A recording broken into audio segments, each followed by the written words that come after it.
Hola, buenas tardes. Vamos a iniciar nuestra sesión del día de hoy, 24 de mayo del presente año. Vamos a hablar de un tema bastante importante. Le hemos estado dando un seguimiento a este tipo de problema, como lo es el dolor, que es uno de los problemas que puede causar una enfermedad, el dolor. Nadie puede mirarlo a uno y saber cuánto dolor tiene, solo uno puede sentir y describir su dolor. El dolor puede ser estresante, pero con tratamiento se puede controlar y manejar. Precisamente está con nosotros el doctor Mario Roberto Gil Acevedo.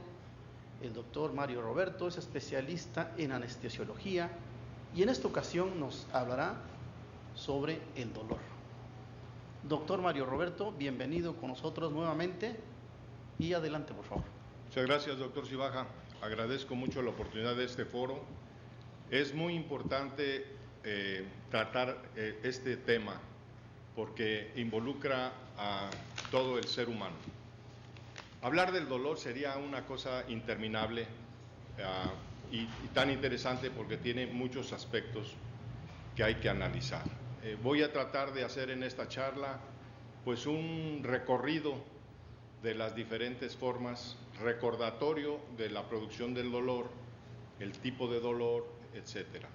Esto es con el fin de centrar para poder contribuir con nuevos tratamientos que en la actualidad contamos y que aunque han estado en boga en algunos otros países, en México apenas se está llevando a cabo este desarrollo, que es muy interesante para que el médico general pueda contar con estas herramientas y poder tratar de una manera también más efectiva, más barata y con una situación de menor tiempo, menor costo y con una satisfacción para el paciente, casi de inmediato. Vamos a tratar el tema de dolor. El dolor, bueno, déjenme presentarme, soy el doctor Mario Roberto Gil Acevedo. Tengo el Centro Internacional de Alivio del Dolor aquí en la ciudad de Oaxaca, en Murguía 601, en el centro de Oaxaca. El teléfono es el 205-1750. Perdonen este comercial, pero es parte de la plática. Como les decía, el dolor está inherente a la vida humana. Tenemos ya demostraciones de que el dolor se manifiesta en más del 90% de las enfermedades. Y tenemos evidencia de que en la actualidad existen enfermedades como desde hace 15,000 años antes de Cristo, que fueron encontrados en aquellos restos del Paleolítico, en donde ya muestran ese mismo tipo de enfermedades, como son los tumores, las artropatías, gota, fractura de huesos e indicios de enfermedades infecciosas como la caries, todas ellas que producen dolor, por lo que consideramos que desde el inicio de la humanidad siempre la búsqueda del tratamiento del dolor fue la búsqueda de la medicina, del preservar la vida y la salud, pero fue este síntoma el primero que dio inicio a una búsqueda para aliviar este síntoma que es tan importante.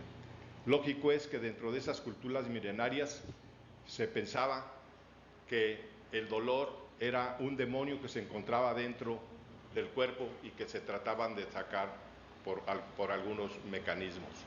Fue así como que encontramos que desde 6,000 años antes de Cristo se encontraron en el norte de África que ya se practicaba la trepanación de cráneos, es decir, operaciones para perforar el cráneo en personas vivas. Suponemos que era como un mecanismo para poder sacar aquel espíritu maligno de la cabeza. Esta práctica no solo se dio en esta tribu, sino que se vio que en la mayoría de las culturas primitivas se practicaba este tipo de tratamientos. Desde ahí que ya se busca el tratamiento para el dolor. Encontramos también evidencias en el papiro de Ebers, que el papiro de Ebers es un papiro que consta de 13 manifestaciones grabadas, en donde ya se trataban ahí, se daban énfasis a más de 600 podríamos decir, si no como una especie de recetas, sí formas de tratamiento al analizar las plantas medicinales. Esto dio inicio a que Samuel Hahnemann, el fundador de la medicina homeopática, en 1775, a inicios del siglo XIX, ya estableciera la homeopatía como una forma basada en el papiro de Ebers para el tratamiento del dolor. ¿Qué es el dolor? El dolor es una sensación molesta, aflictiva y por lo general desagradable en el cuerpo o en el espíritu. Por lo tanto, puede tratarse de una experiencia sensorial y objetiva, que es el dolor físico, o la emocional y subjetiva, que es el dolor anímico. Vamos a recordar la fisiología, que es lo que... El dolor siempre está unido al proceso inflamatorio. Cuando tenemos nosotros un daño tisular en el organismo, se generan una serie de mecanismos que van a desprenderse y a reaccionar en varios caminos. El daño tisular va a ser, por un lado, la pérdida de la función del local o el lugar o el órgano donde está efectuando, y nos va a llevar hacia a la recuperación o a la pérdida de la función. Bien, el daño tisular va a generar en primer término una ruptura del endotelio vascular, lo que va a estimular a diferentes procesos enzimáticos a través de los fosfolípidos de membrana para la síntesis y biosíntesis de las prostaglandinas, que son los mediadores químicos que producen el dolor. Ese es, por un lado, la función endotelial. Dentro del proceso inflamatorio también se desencadenan otros procesos, como es que al inicio hay una vasoconstricción, hay isquemia y palidez, pero inmediatamente hay una respuesta vascular en donde se produce una vasodilatación, siguiendo de una piremia y del calor. Esa misma vasodilatación aumenta la presión hidrostática, que va a aumentar la congestión de líquidos y va a producir el rubor. Por otro lado, la vasodilatación, la presión hidrostática, va a aumentar la permeabilidad de la membrana para que exista un exudado extracelular y donde se va a formar el edema. De ahí que encontramos que en el esquema de la inflamación, como cosas sustantivas, encontramos que hay el calor, el rubor, el tumor y el dolor. Esos lo recordamos en medicina, que eran los clásicos signos de un cuadro inflamatorio. ¿Pero por qué hablamos del cuadro inflamatorio? Porque es a través de esa reacción de defensa del organismo en donde se van a desencadenar los mecanismos para la producción del dolor, como estamos viendo. El daño tisular estimula los fosfolípidos de la membrana. Estos, a través de sistemas enzimáticos como la fosfolipasa, estimulan la producción de ácido araquidónico. Este es el principal ácido o precursor de las cadenas que se van a continuar para la síntesis de otras células o otras sustancias que nos van a hacer la producción del dolor. Por eso aquí están las dos cadenas. Una, cuando la inhibición de la ciclooxigenasa, que es característica de los analgésicos antiinflamatorios no esteroideos, y lo que es la inhibición de la lipooxigenasa, que es la característica de los analgésicos esteroideos. Por lo tanto, al romper estas cadenas, cada uno de ellos tienen efectos colaterales diferentes. La inhibición de la ciclooxigenasa, desde luego, estimula la producción de prostaglandinas de tipo 2, estas a su vez los tromboxanos sintetasa el tromboxano, y también se va a producir la coagulación o la inhibición del proceso del daño tisular. Por otro lado, la isomerasa produce prostaglandinas que te producen el dolor, y prostraciclinas que van a estimular el tono vascular para la reparación del proceso inflamatorio. Por el otro lado, la lipoxgenasa estimula los ácidos heterocíclicos, estimula el sistema inmune y todo el mecanismo de defensa que tenemos de la celularidad a través de los linquecitos, los leucotrienos, que estimulan a las células especializadas para ir a la defensa de nuestro organismo.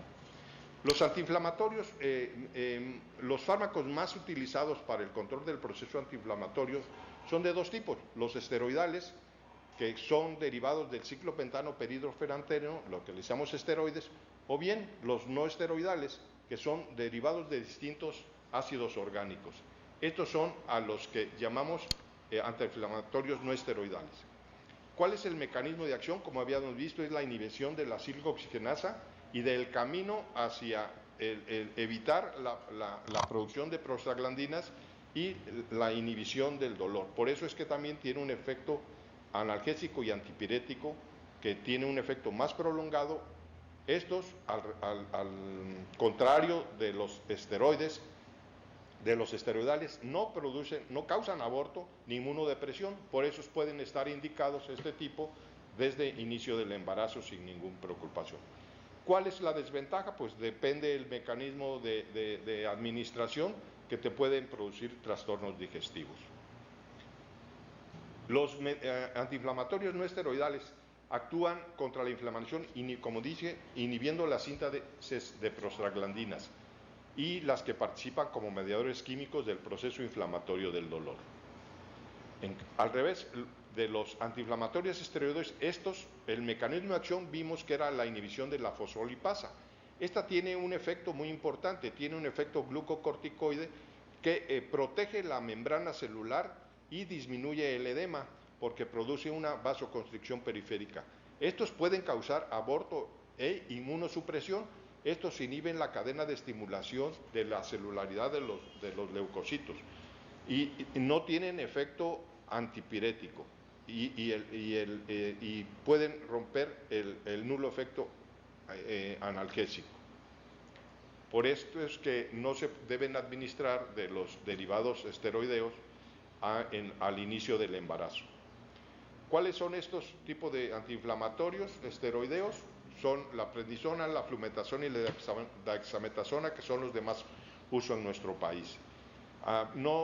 Tenemos que identificar que puede haber un proceso inflamatorio de otro tipo sin que sea causante por inicio del dolor, sino que el dolor sea el inicio de la inflamación. Los antiinflamatorios no esteroideos vienen o se derivan de ácidos como el ácido fórmico, de ahí el fenol, la piridina, del ácido tolfenámico, que encontramos el ácido acetil salicílico, como el flumixin y el peroxicam. Derivados del ácido acético, como el diclofenaco, del ácido propiónico, como el ketoprofeno, y de la pirazolona o fenilbutazona, como es la dipirona. Vino también a cambiar mucho en la actualidad de los conceptos que tenían de los mecanismos de la analgesia, y es el descubrimiento o la demostración ya activa de lo que es el principio básico de Fisinger, en donde el sistema conectivo que nosotros interpretamos de otra forma, es importantísimo el desarrollo de todos los mecanismos que se generan en para no solo el tratamiento o el mecanismo de defensa del organismo, sino que también sirven efectivamente como un mediador para la información a distintos niveles cerebrales para la inhibición del dolor.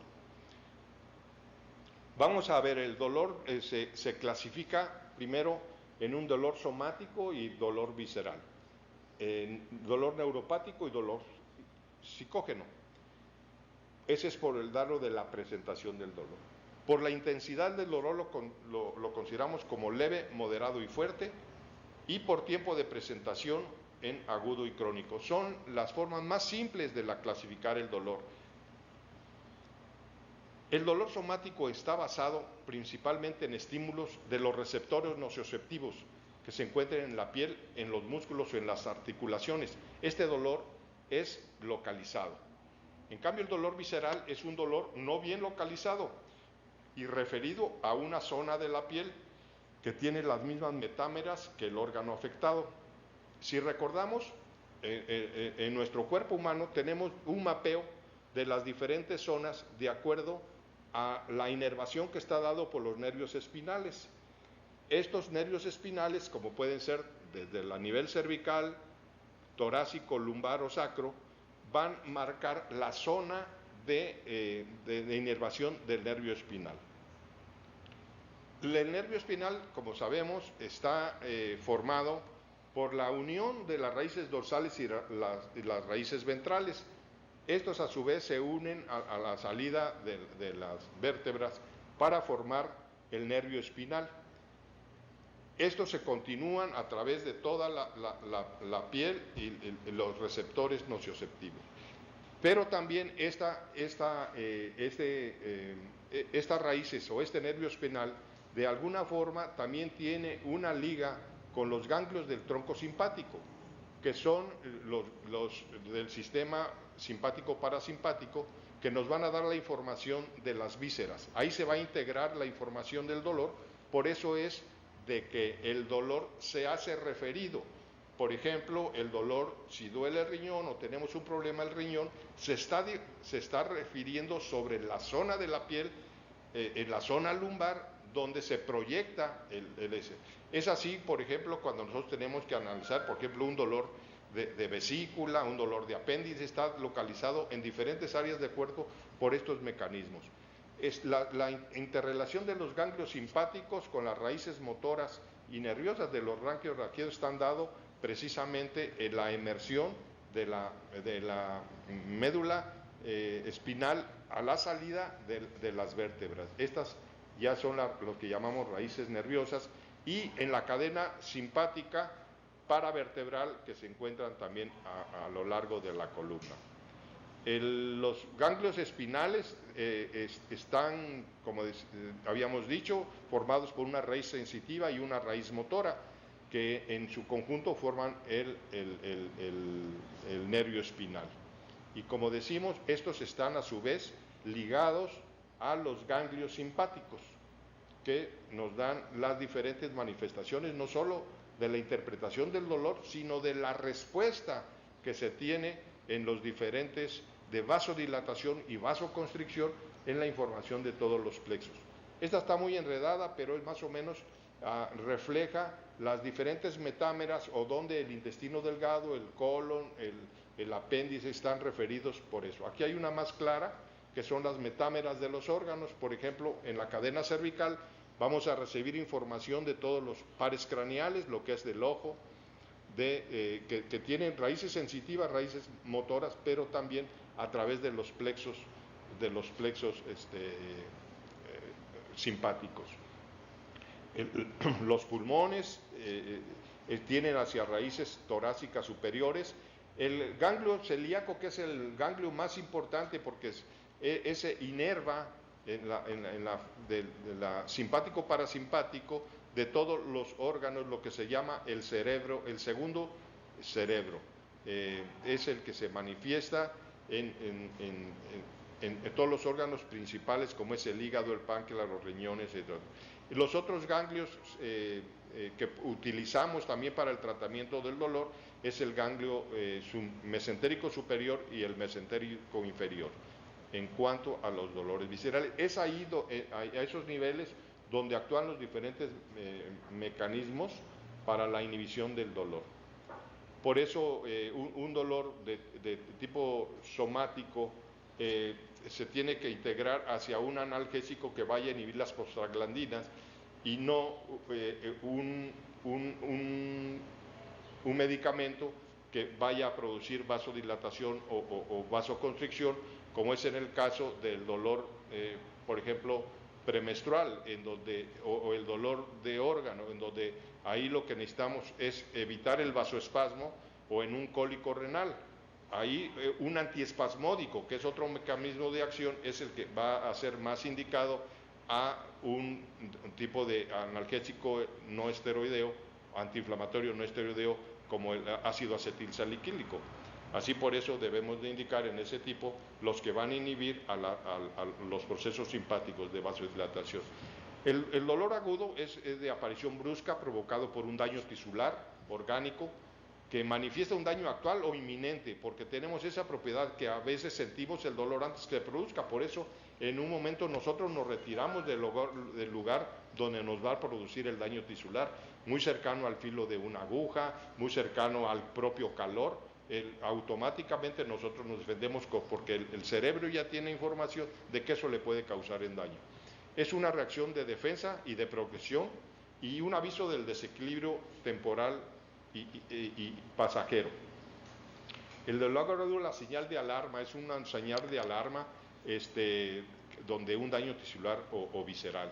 Es un dolor que dura menos de 6 semanas, derivado de patologías conocidas. Pues sabemos, bueno, tuvo una fractura, tuvo un trauma, tuvo una herida, una cortada, pues sabemos que está definido de dónde se inicia. Es de una afección psíquica reversible, te causa el dolor, alguna manifestación, pero al quitarse el dolor no te deja cambios psíquicos, a diferencia de lo que veremos que es el dolor neuropático o somático.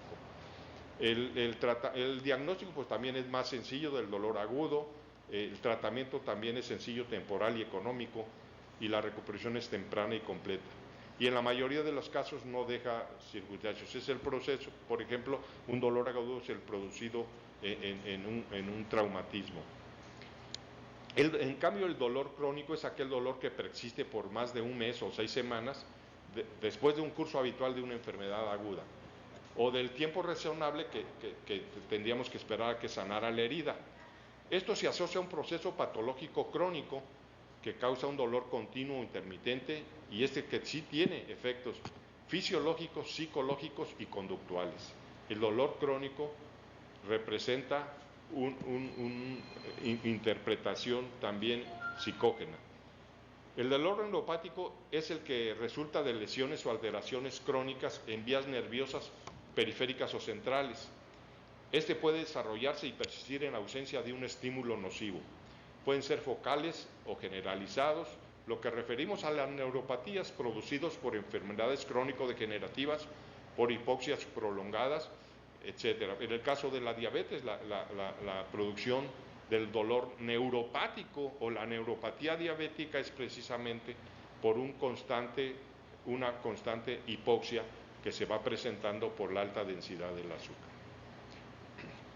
El dolor neuropático se presenta como una sensación basal, dolorosa o quemante, se llama disestesia, o como una hiperalgesia, es una respuesta exagerada o percepción de un estímulo cualquiera como doloroso. Cualquier sensación que tiene el paciente lo interpreta como dolor, aunque la verdad no sea el mismo mecanismo de producción, sino ahí ya interviene la cuestión psicológica. Y la hiperalgesia es una respuesta exagerada al dolor.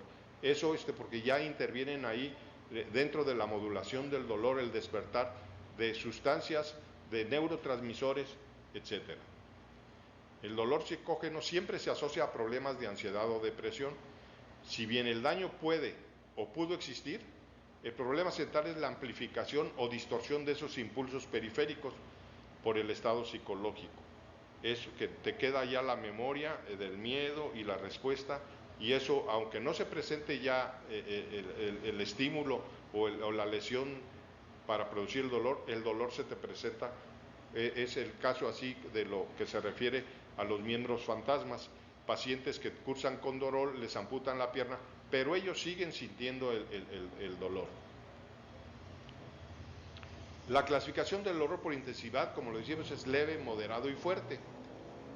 Hay una escala, se han llevado muchos mecanismos, ¿cómo podemos valorar el dolor? Y se ha llegado a una escala que se llama visual análoga, en donde podemos representar, hasta un niño nos puede decir qué tanto es su dolor, representado por las diferentes caritas.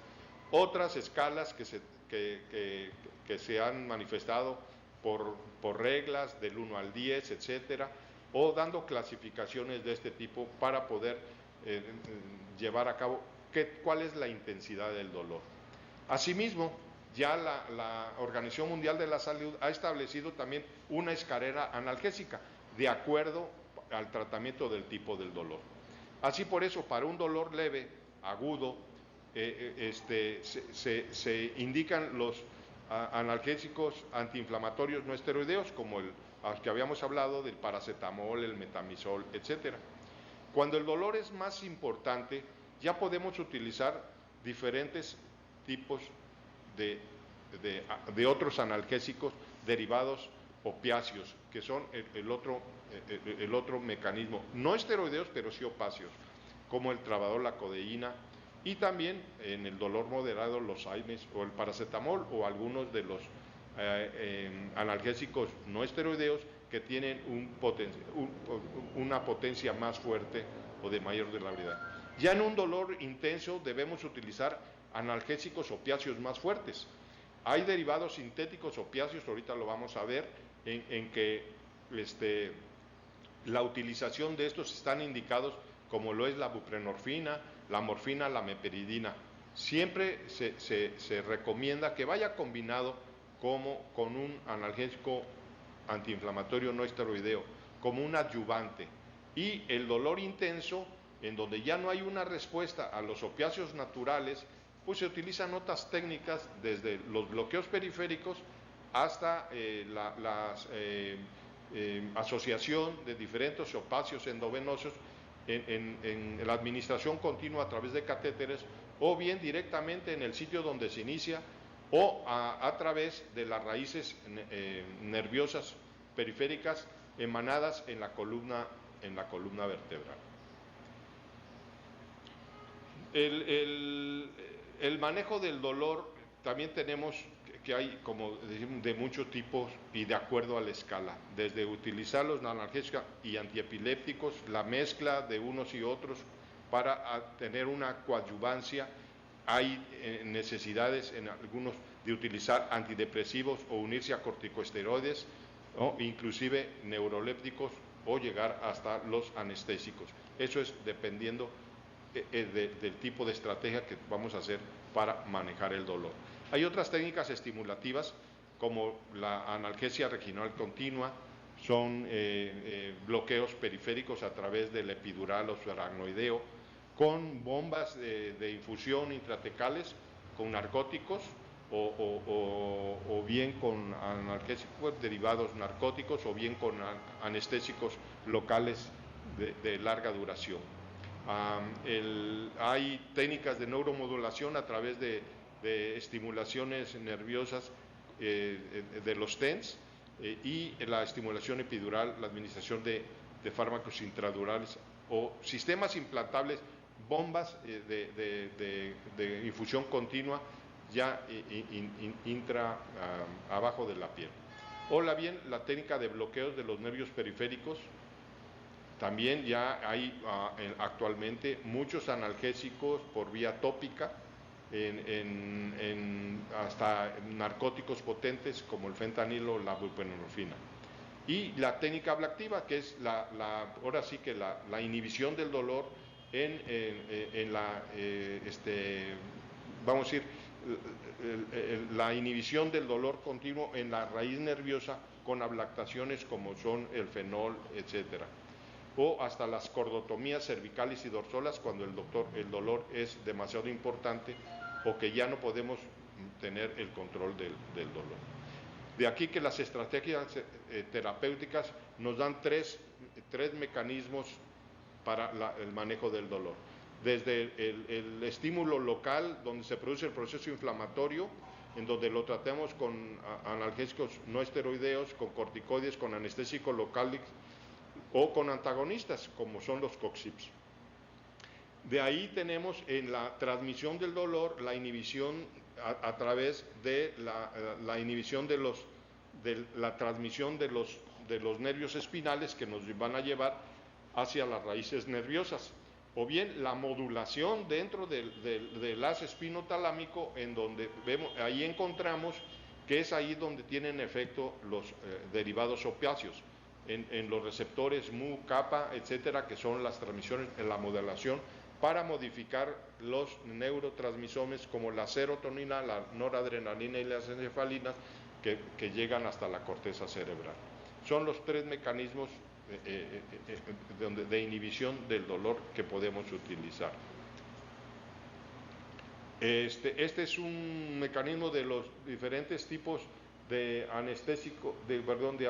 analgésicos antiinflamatorios no esteroideos. Cada uno de ellos tiene unos efectos benéficos, más analgésico o más antiinflamatorio, pero también con menos efectos colaterales. Y así tenemos que interpretar que si necesitamos un uno que tenga un efecto antipirético mayor que el analgésico o bien un antiinflamatorio, teniendo en cuenta de que tienen efectos colaterales en la formación, como habíamos visto, de la respuesta sanguínea, y hay muchos que inhiben la antiagregación plaquetaria. Es lo que tenemos que dar en cuenta para el tipo de dolor, por lo que cursa, y qué analgésico le tenemos que dar a nuestro paciente. Y así tenemos una gama de esos tipos de analgésicos no esteroides en que debemos escoger, individualizar al paciente para prevenir eso. Estos son los analgésicos antiinflamatorios no esteroideos que habíamos comentado, los derivados del paracetamol, del metamizol, el diclofenaco, etc. Los COXIP son inhibidores también, como habíamos dicho, de la respuesta de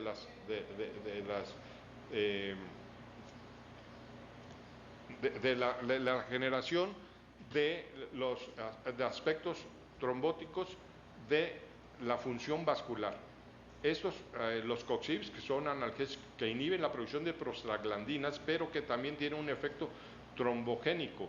Por eso tenemos que tener mucho cuidado con ellos cuando haya un proceso de estimulación, o ya sea de aumento de sangrado o de una producción de hipercoagulabilidad.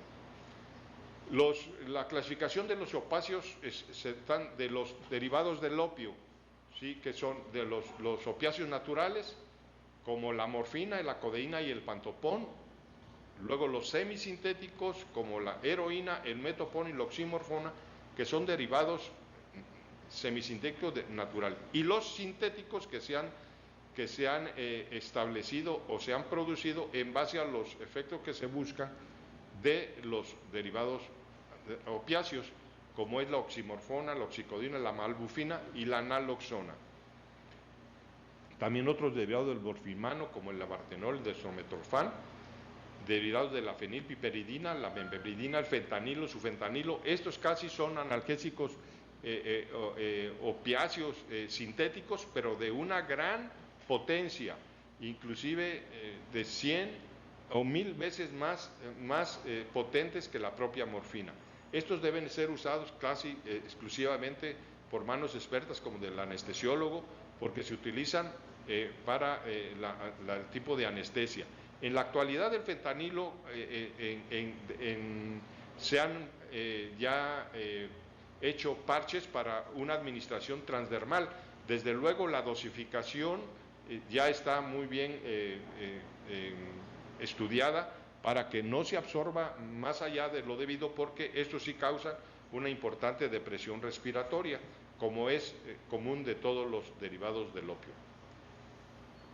Los nostálgicos olfáceos son los que actúan sobre los receptores mu, kappa, épsilon, y son altamente eficaces combinados con AINES. Las indicaciones también, no hay que tenerle miedo a los analgésicos opiáceos, como se metió de que ya le voy a dar un derivado opiáceo y ya lo voy a hacer drogadicto para toda la vida. No, estos analgésicos usados de una manera cordial, de una manera temporal y de una manera adecuada, son excelentes analgésicos para evitar el dolor cuando ya no fue posible controlarlo con los analgésicos antiinflamatorios no esteroideos. Son de gran eficacia, tienen que ser de administración corta. Tiene la ventaja también de que, de acuerdo a la vía de administración, te van a dar mayor o menor grado, también para evitar sus efectos colaterales, como habíamos dicho, de la depresión respiratoria y de algunos síntomas parasimpáticos, como el estreñimiento, etc. El tramadol es muy usual en la actualidad, nada más que está exageradamente usado en la actualidad, porque para dolores que son de otro tipo, viscerales, lo que sea, donde no tiene, ya se están utilizando dentro de la escala recomendada, se están utilizando como de primera instancia, cuando deberemos llevar una escala analgésica adecuada dependiendo el tipo de nivel o el tipo de dolor que queremos controlar. El dolor severo, bueno, en un dolor severo ya tenemos algunas otras de las... Hay ocasiones en que para controlar el dolor tenemos que actuar de una manera pues más agresiva, en tanto, pero es cuando ya hayamos fracasado de los por ejemplo, en el dolor por cáncer tenemos la utilización de este tipo de bloqueos espinales a través de catéter espinal para evitar completamente el dolor que ya no es controlable ni siquiera con opiáceos, o si la administración de opiáceos te permite, bueno, hasta la pérdida del conocimiento. Entonces se trata de mantener a un paciente en una mejor calidad de vida con este tipo de técnicas. Las analgésicas controladas por el paciente con bombas ya en la actualidad son bombas de infusión continua preestablecidas, donde el mismo paciente se está autocontrolando de acuerdo a la percepción de su dolor con la dosificación que tiene en su bomba. Y la analgesia preventiva es la más importante, por ejemplo, en el caso en las operaciones. Si nosotros administramos anteriormente, pues decía, le van a dar anestesia general, ¿para qué le pongo anestésico local? Ahora se ha demostrado que inclusive para anestesia general el uso de los anestésicos locales para evitar aquella cadena que habíamos hablado del proceso inflamatorio nos va a permitir que el dolor postoperatorio sea con mucho menor escala, ya que inhibimos aquella escalera inflamatoria. Desde luego la cicatrización va a ser mejor, más controlable. Hay otras herramientas para el alivio del dolor usadas desde hace miles de años, como es la acupuntura, la homeopatía, en la actualidad la terapia neural y la ozonoterapia. Estas son nuevas herramientas que son las que estamos promoviendo para que los médicos se acopien también de estas herramientas y tengan una mayor versatilidad para el manejo de los pacientes. La acupuntura es milenaria, reconocida por la Organización Mundial de Salud. La acupuntura en buenas manos es un excelente adyuvante. Nunca podemos decir que con una sola cosa podemos curar todo, pero sí, al utilizar las diferentes herramientas vamos a tener un óptimo beneficio en mejorar la calidad de nuestros pacientes. El uso de la acupuntura tampoco va a inhibir que podamos utilizar un analgésico de rescate, si es que no es necesario si no fue suficiente la acupuntura. Pero esto tiene un sustento teórico de la medicina tradicional china. Basado en muchos de sus mecanismos de acción, se han comprobado que a través del método científico su cobertura y eficacia terapéutica son amplias y tiene gran empatía por la medicina moderna. Sus grandes ventajas, porque tienen nulos efectos secundarios, hacen de la acupuntura china un procedimiento terapéutico ya reconocido por la Organización Mundial de la Salud, que ya se ha incorporado inclusive a los sistemas nacionales de diferentes países. Ya en las escuelas de medicina se llevan, por lo menos, si no de una forma de especialidad la acupuntura, sí como un conocimiento general de esta, para que podamos ser adyuvantes en el manejo, no solo del dolor, sino de todas las enfermedades, ya que sabemos que el objetivo principal o la tesis de la acupuntura es el manejo de las diferentes energías que cada vez estamos llegando más a poder conocer de acuerdo con los últimos descubrimientos de la física cuántica. La terapia neural es otra herramienta que desde hace 100 años se ha estado practicando. Esta terapia neural, según Hennig, que son los descubridores, se ha convertido desde hace 75 años de existencia de una herramienta muy eficaz, económica y rápida para los médicos generales y especialistas. Es una disciplina médica que consiste en la infiltración de anestésicos locales en sitios específicos del cuerpo, con el propósito de normalizar y optimizar la regulación biocibernética del sistema nervioso autónomo, por ende del organismo en forma integral. Si recuerdan las metámeras del cuerpo que tienen una transmisión del dolor hacia la médula, hay puntos específicos en la terapia neural que estimulando ese va a romper el mecanismo que estaba produciendo un desequilibrio en la transconducción del dolor. Por eso los resultados también son bastante. Dice, gracias a la introducción de los doctores en biofísica, así como los esfuerzos de numerosos médicos, la terapia neural, según Huneke, ha pasado de ser una técnica empírica a una escuela médica fundamentada en modelos científicos. Estos modelos permiten explicar en forma coherente y sin contradicciones el fenómeno curativo logrado en esta disciplina.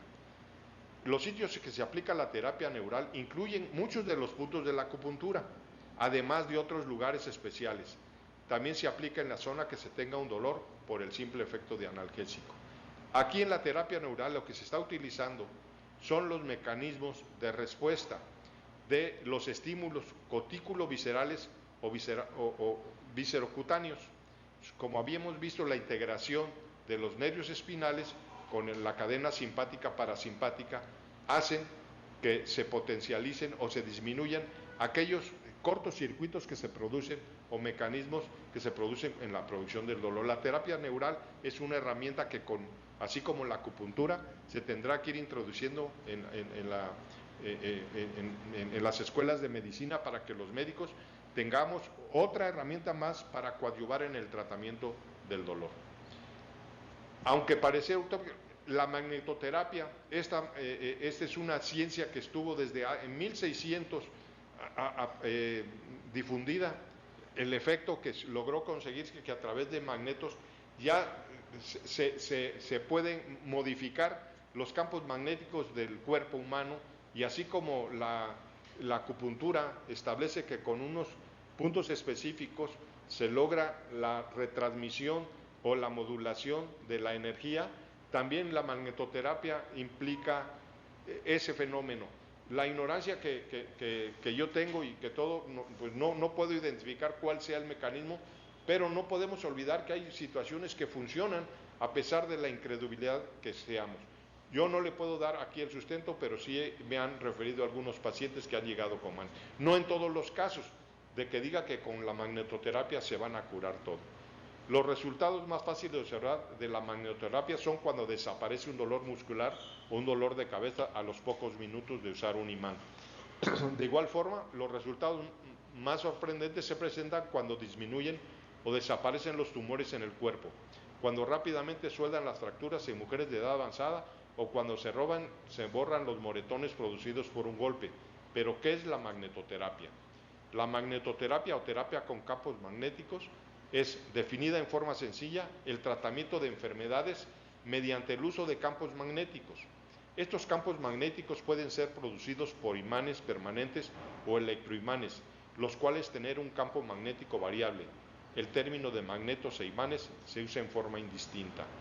Esto es una ciencia que tiene mucho que investigarse, porque tenemos que primero reconocer las diferentes energías de nuestro cuerpo y sobre todo el control que esto. ¿Por qué sucede que en algunos pacientes curan? Bueno, porque estaban en el momento propicio al desequilibrio de la energía, y a través de la magnética se logra establecer una conducción y vuelve el equilibrio circulatorio, sobre todo la llegada de oxígeno a esas partes. La ozonoterapia es otro de las nuevas herramientas que se tienen como una terapia médica a base de la utilización del ozono, resultando en un tratamiento moderno, alternativo, eficaz y de base para muchas enfermedades. Es una terapia netamente natural con mínimas contraindicaciones y da excelentes resultados desde el primer momento de su aplicación. El ozono médico activa la circulación sanguínea aportando oxígeno, reduce los niveles de colesterol y ácido úrico eliminando los componentes sólidos de la sangre. El ozono médico contiene 3 moléculas de oxígeno, las cuales crean un efecto de oxidación para activar al sistema antioxidante, que principalmente nos ayuda a una regulación y activación de nuestro sistema inmunológico, el cual se encarga de ordenar la reparación de los tejidos u órganos afectados por enfermedades e infecciones de diferentes patologías. El ozono será una herramienta casi indispensable en el futuro de los médicos. Ahora que se está demostrando con los efectos clínicos prácticos, aun cuando se ha demostrado desde hace más de 100 años, en estudios que estuvieron en Estados Unidos, desde el gran inventor Tesla, que fue el que inventó la primera máquina productora de ozono para ozonificar aceites. Desde luego, en aquellos tiempos las máquinas eran de cristal y no podían ser transportables, por eso es que no se le daba mucho uso. Pero sí se demostró, por ejemplo, que para el uso en las infecciones de la Primera y Segunda Guerra Mundial era un instrumento súper eficaz para combatir infecciones, dado que el ozono tiene varios efectos. En primer lugar, hay una estimulación del sistema inmunológico, aumentando las defensas contra las infecciones. Es un antiinflamatorio natural, lo que ayuda para aliviar el dolor. ¿Dónde actúa como antiinflamatorio natural? Además, pues a lo que estábamos viendo, a través de las membranas celulares. Es un antioxidante porque estimula todos los sistemas antioxidantes de las células y es el mejor bactericida. Destruye también virus y hongos. Es lo que les comentaba, que en el uso anterior, cuando no había antibióticos, el uso del ozono estaba muy usado en los campos de curación de los ejércitos, etcétera, en los hospitales que en aquel tiempo se establecían para curar a los heridos, etcétera. De ahí tenían esta gran herramienta muy usable. Con el tiempo y la aparición de los antibióticos, le fue quitando su lugar, pero ahorita cada vez se está rehusando más este tipo de técnica por lo barato, lo fácil de usar y que no tiene ningún efecto colateral. En la ozonoterapia, en el dolor, la aplicación del ozono, que se puede aplicar por todas las vías, menos la respiratoria, ayuda para aliviar el dolor. La vía intraarticular para las gonartrosis es realmente sorprendente, así como para tratar las hernias de disco o la sacroileitis, o en procesos agudos de hemorroides o crónicos como neuropatías. Les decía que el mecanismo del ozono como antiinflamatorio es súper eficaz, demostrado, y combinando todos los otros efectos que tiene, de que es un estimulador, estimulador del sistema inmunológico, modula la producción de las células de defensa, que todas ellas están involucradas en el proceso del proceso inflamatorio, lo que son los leucocitos.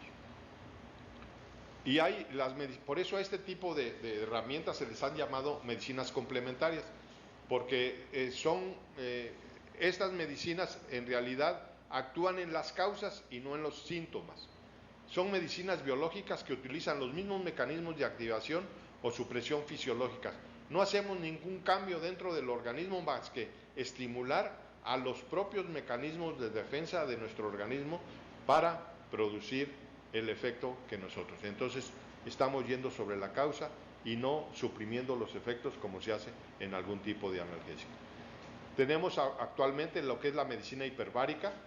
Esta medicina hiperbárica es administrada en cámaras, en donde a través de aumento de la presión de la cámara producimos atmósferas de presión que por ley de física hacen que el oxígeno se potencialice, el oxígeno circulante al ser administrado entre la cámara.